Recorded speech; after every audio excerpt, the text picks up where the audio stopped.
Welcome to the cast.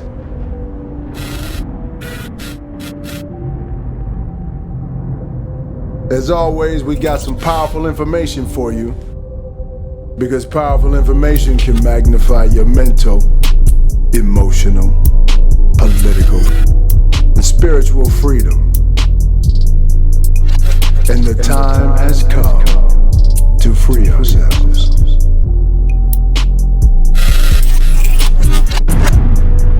Like and subscribe. Ring that bell.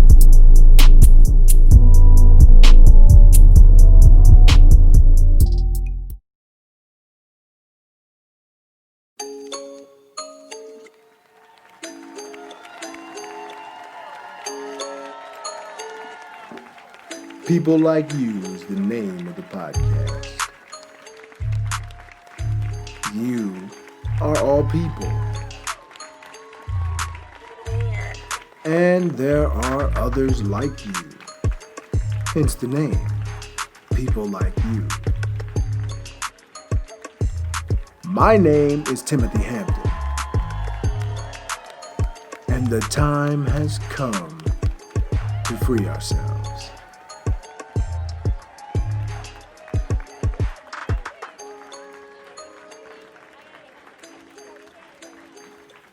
Last time it got personal. This time it's business as usual. Education, knowledge, learning, teaching, instructing, trying to find some meaning in all of this. And that's what it is. People like you, people like me, people like those, people like these.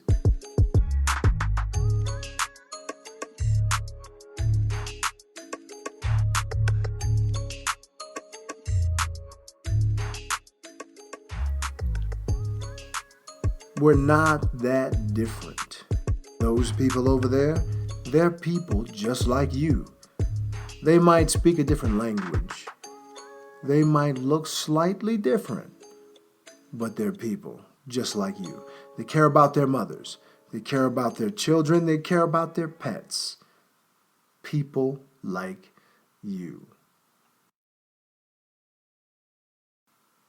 Tensions are so high in the United States right now along these imaginary lines, these political lines, imaginary, color lines, imaginary, social, cultural, financial lines, all imaginary. People are afraid of their own neighbors right now based on these lines. So we have some real problems in the United States today. Some people are afraid there might be a conflict on American soil. Robert Evans, over on iHeartRadio, talked about it the other day. Another civil war. The name of his podcast is It Could Happen Here. And he's saying, maybe another civil war. Imagine, if you will, U.S. citizens fighting on American soil. Mass conflict once again here in America, along all of these imaginary lines. Most specifically, the color lines. But I don't think so.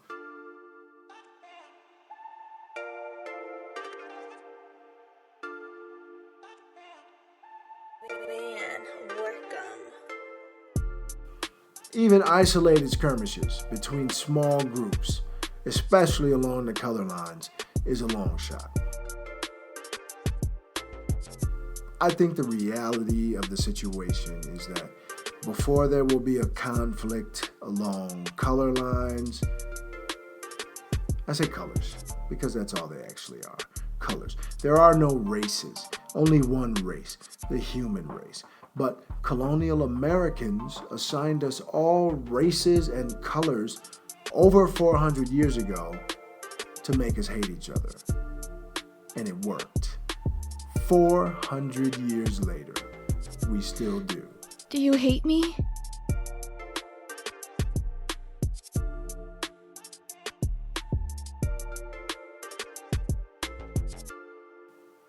But what an accomplishment, right? To have created something that has brought ruin and destruction for hundreds of years, wreaked havoc over the very existence of generations. Millions upon millions have suffered. Millions are suffering. And millions more will suffer. All based on what? Myths, legends, lies, propaganda, race. Which is a mix of all of that. I know. Yes. What an accomplishment.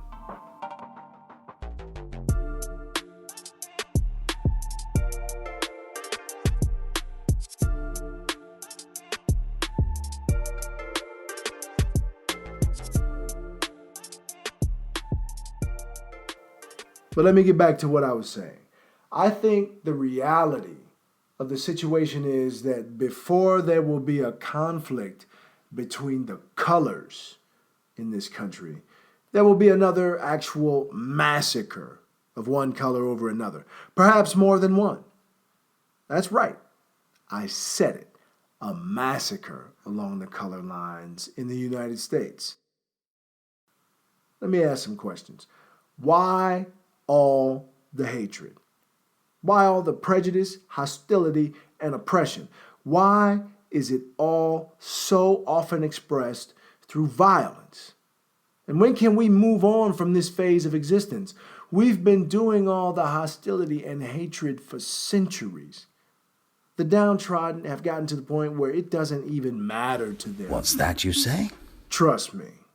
Those who are downtrodden in the United States are so conditioned to abuse, neglect, and open hostility that they openly comply with oppressive ideology, politics, laws, regulations, and rules. I think not.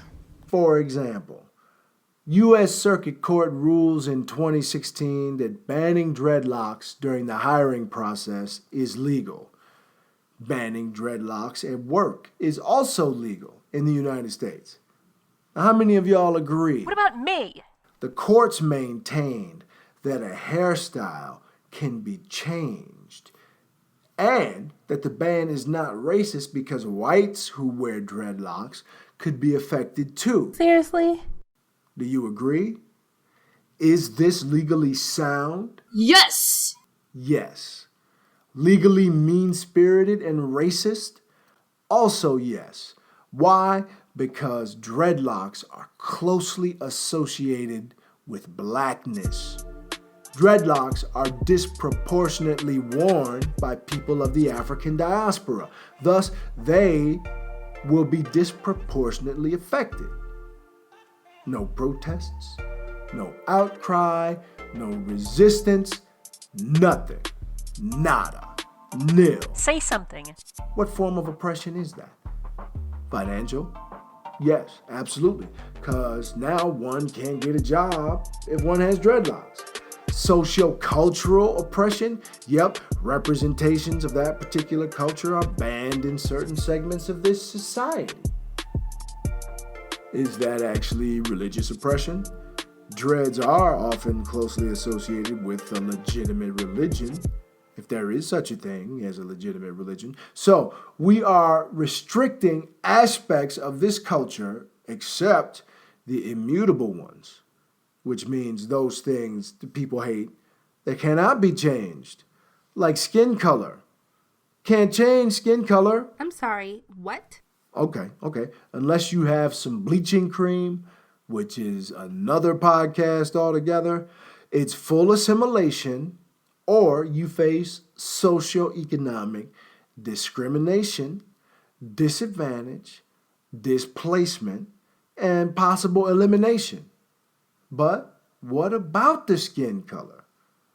Those who fully assimilate, new language, new God, new clothes, new hairstyle, but keep the skin color, can never go the last mile of the way. Can't fully assimilate because the thing they hate the most about you, your skin color, cannot be changed, regulated, or eliminated without some bleach. I'm sorry, so sorry. Again, why all the hatred and open hostility towards so many things associated with the African diaspora? And that hostility is picking up speed, gaining momentum, and the pressure is building. Not because two sides are fighting, it's because one side oppresses another side. You lie! You lie! Think about it now. Think about it. This is coming primarily from one side. The bigotry and the prejudice, the hostility and hate, most importantly, the oppression, are all staples of mainstream culture. And that's pretty frightening.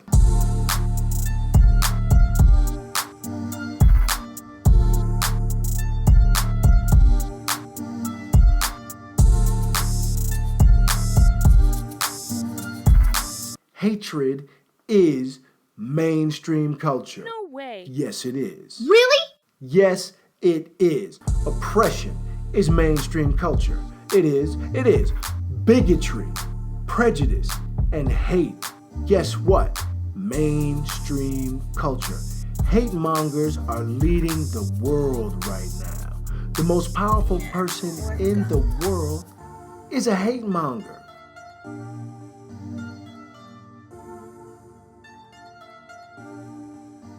Hate mongers are leading the world right now. The most powerful people in the world are hate mongers. Hate groups are surging. Hate crimes are actually up. The ideology of hatred is swelling in the United States, unchecked, almost totally ignored, and I hope it's not too late.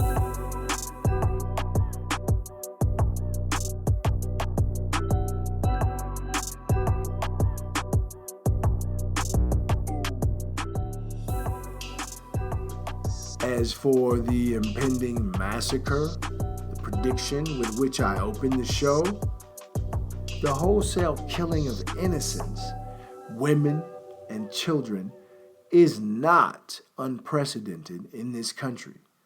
You better take a quick look at a history book. Excuse me? I'm sorry, did I use a four-letter word? Book? It's all been written down. Look it up. For goodness sake, know your history. The California Genocide, 1846 to 1873, up to 16,000 Native Americans massacred. The Opelousas Massacre, 1868, over 300 African Americans. The Colfax Massacre, 1873, up to 150 African Americans. The Red Summer of 1919, killings all over the United States. The Oconee Massacre of 1920, entire population of an African American town nearly obliterated. Tulsa's Black Wall Street Massacre, 1921, over 300 African Americans. The Rosewood Massacre, 1923.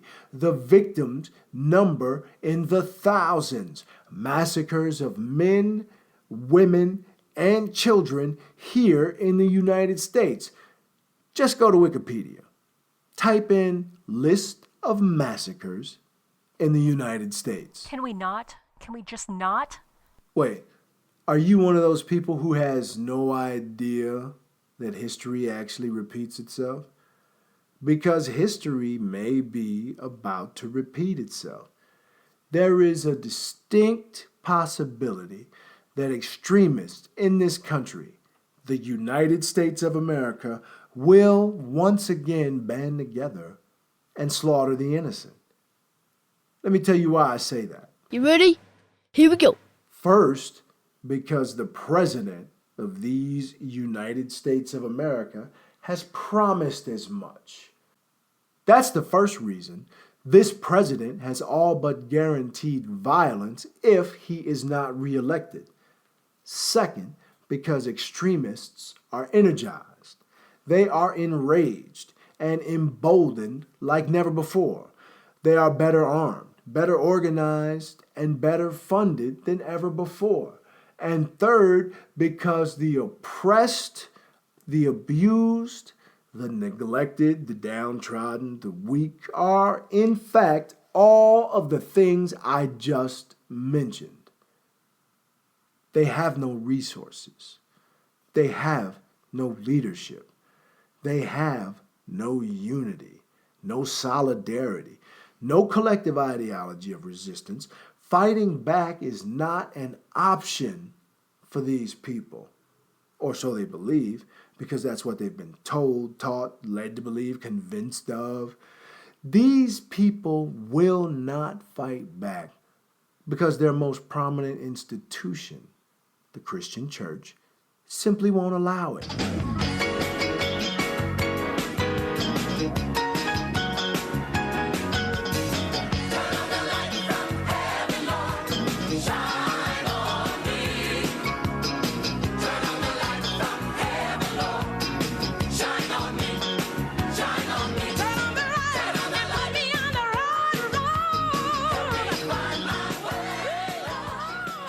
Wolves know what sheep look like. Wolves know where the sheep are located. And wolves know that they have nothing to fear from freaking sheep. Hello? Extremists are predators. They are predacious bullies. Here in the U.S., they prey upon the oppressed, the abused, the neglected, the downtrodden, and the weak. People who don't fight back, won't fight back, can't fight back for whatever reasons. Herein lies the paradox. Those who do not fight back, those who do not resist, those who do not stand up to defend honor, dignity, and humanity will be slaughtered too.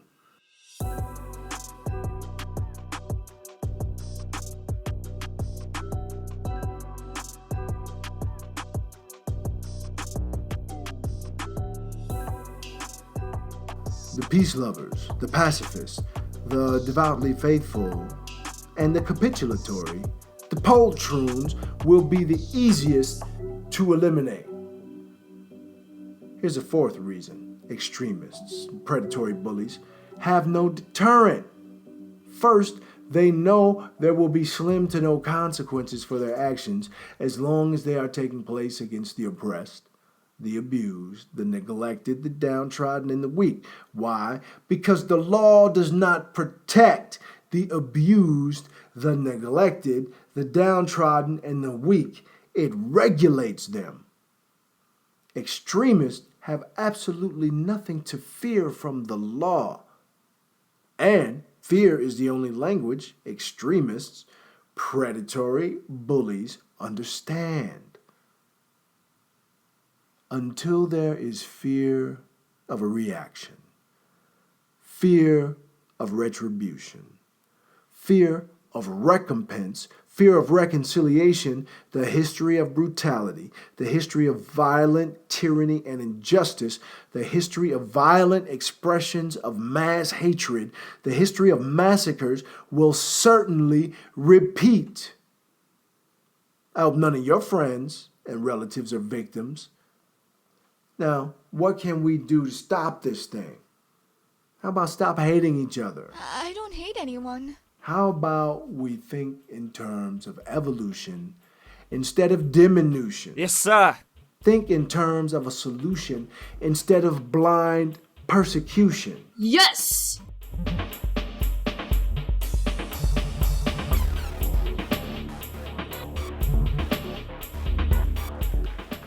A better society, a society without this nonsense, this racial nonsense, this color nonsense, does exist. We can achieve a better society. That's what people like you is ultimately about. Teaching, demonstrating, illustrating. I'm just holding up a mirror, letting you see what it all really looks like. My name is Timothy Hampton. People Like You is the name of the podcast.